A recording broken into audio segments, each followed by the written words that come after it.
Hey guys, today in the shop we're going to be doing a fuel pump install on the 6-liter drift truck, and I brought my friend Steven for a little bit of help.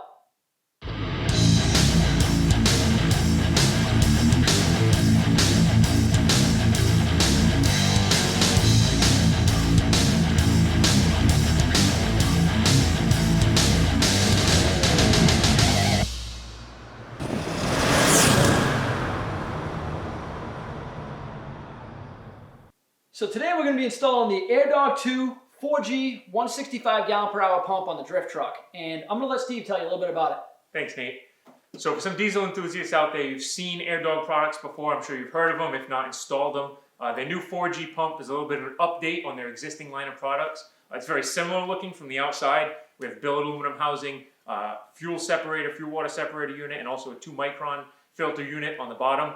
Some big differences here are the way the fittings are installed. They have an O-ring boss fitting with an O-ring to eliminate leaks and also keep Teflon or any other type of sealant you may use on a conventional style fitting from getting inside the pump.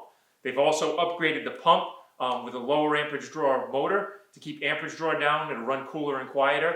The gerotor pump assembly is also isolated from the motor with a Lovejoy coupling, so it doesn't side load the seal quite as much. It's an issue they had found in some of the older pump assemblies after they had a ton of miles on them. They were getting a little bit of seal leakage. They've done this new system to prevent that.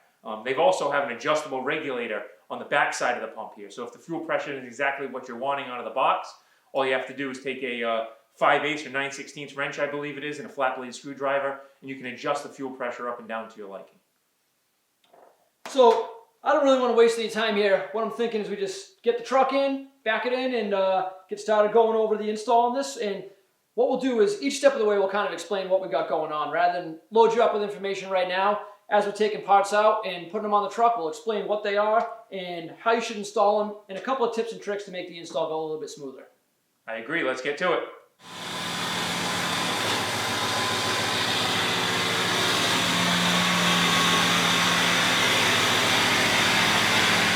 Alright, so the first step to putting in our new AIRDOG 4G fuel system is assembling the pump and putting the fittings into the pump housing itself.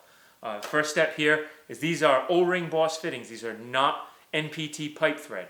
Okay, so if you're familiar with the old style pumps, they had pipe thread. These have a rubber O-ring that does the sealing with a straight non-tapered thread. It's critical we lubricate them with engine oil, some other type of lubricant before we put them in the pump body. So I'm just going to dab a bit on, get some on the threads, thread these on in. Okay, we are just mocking this pump up and putting the fittings in. It's important that when you tighten these for the final torque, okay, the big fittings, which is this fitting right here, this is a 1/2 inch diameter quick connect. These fittings go to 120 inch-pounds. Okay, that's not a lot. That's the equivalent of 10 foot-pounds. Very, very little amount of torque. So you want to be careful if you over-torque these things. They are only aluminum. You'll strip the threads right off them or break the fitting off in the pump. The smaller of the two fittings, the 3/8 that I've already previously threaded in, that one goes to 60 inch-pounds or 5 foot-pounds. So you can see there's not much torque on these at all.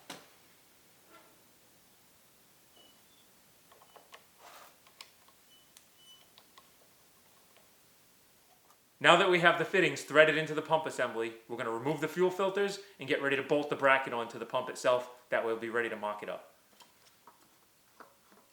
So one thing you want to be careful of, when you're taking these filters off and when you're operating around the pump assembly with the filters removed, rolling away there, we take the filters off, you want to make sure you have a clean bench to work on. You don't want doing this on the ground or underneath the truck with rust or dirt falling in it. You don't want to contaminate any of the clean side of the pump or fuel filter assembly.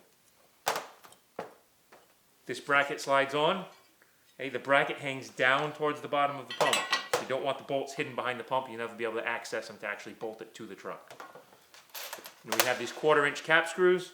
They insert from the top of the pump through the bracket. I usually get one started. Take a lock washer and a nut. Snug it down finger tight. And that lines up the rest of the holes for the other 3 bolts. Alright, after you get the fittings in and the bracket on the pump, it's time to start finding a spot to mount this thing. Now, every truck is going to be different. Obviously, we have a unique project here. It's a short bed regular cab, so we're not going to mount this pump like you traditionally would. Normally, they supply these brackets, and you have one that mounts on the inside of the frame and the other mounts on the outside of the frame, and it sandwiches the frame itself with 2 bolts going through the top and 1 bolt going through the bottom. Unfortunately, the way the frame is laid out on this thing now, we're not going to be able to do it that way. So we're going to bolt this bracket directly to the frame. You'll see that the bracket has some countersinks in it, so you can mount that nice and flush.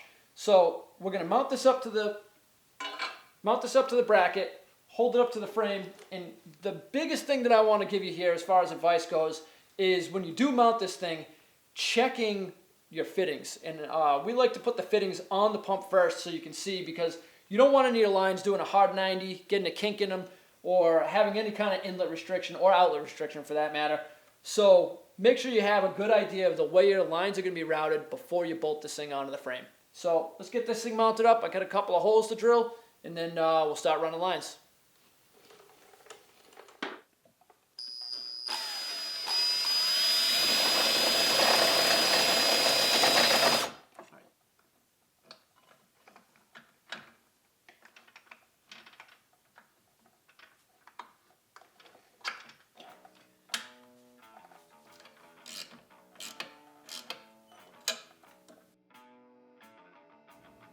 After you get the pump mounted up, you can start removing the lines from the factory lift pump. You can leave this lift pump right in place in case you ever have a failure and you need to get the truck off the side of the road.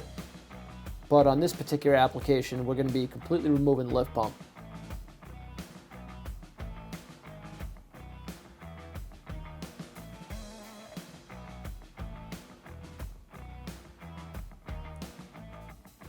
Once you get the hoses off, take the electrical connectors off.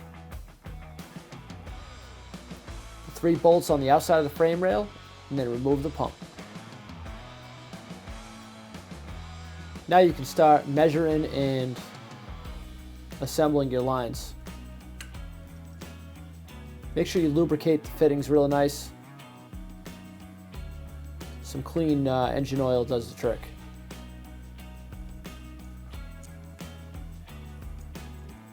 When you assemble them, just push them against a hard surface, push straight on them, and they slide right in. Start by clicking a line onto the suction side of the pump, removing the factory line from the suction side of the sending unit, and clipping a line on with a 90-degree fitting to the suction side.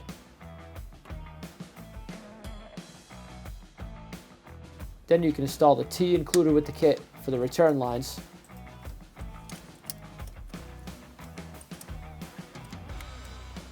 Then run the return line from the pump to the T.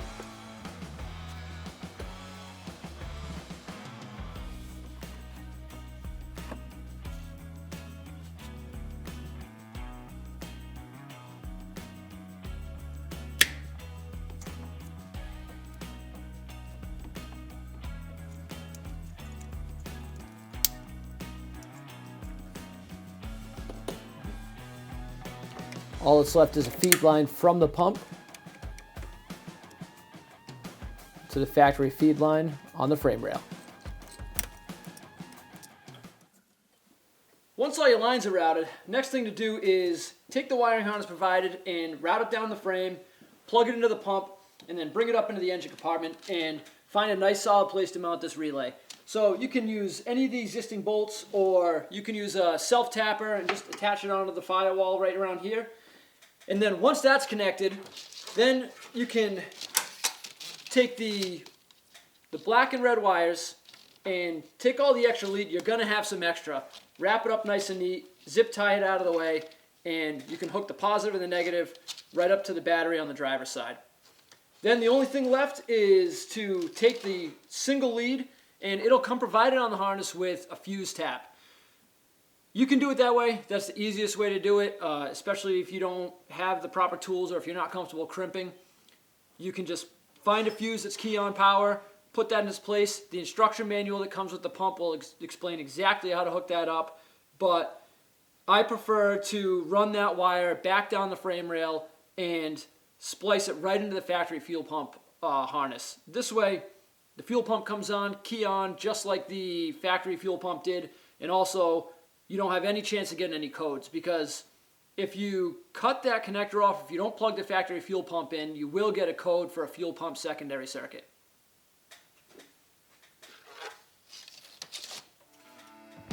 Be sure to pre-fill the filter on the suction side with clean diesel and lubricate the seal.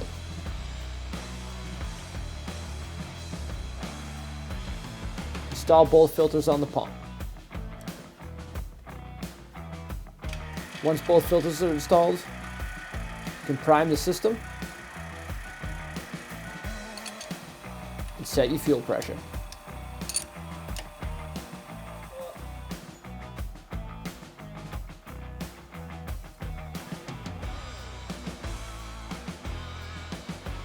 Well guys, I hope you found this helpful. I'm certainly happy to be making some progress on the drift truck, and you know, I'm really appreciative to have Steve here helping me out today.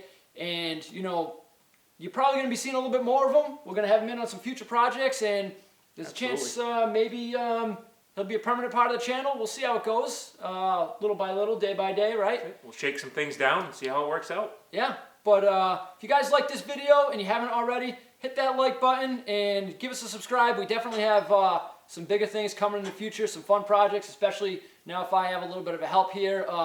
It'll be easier to get some of these big projects done faster. So, as always, guys, thanks for watching. In the shop.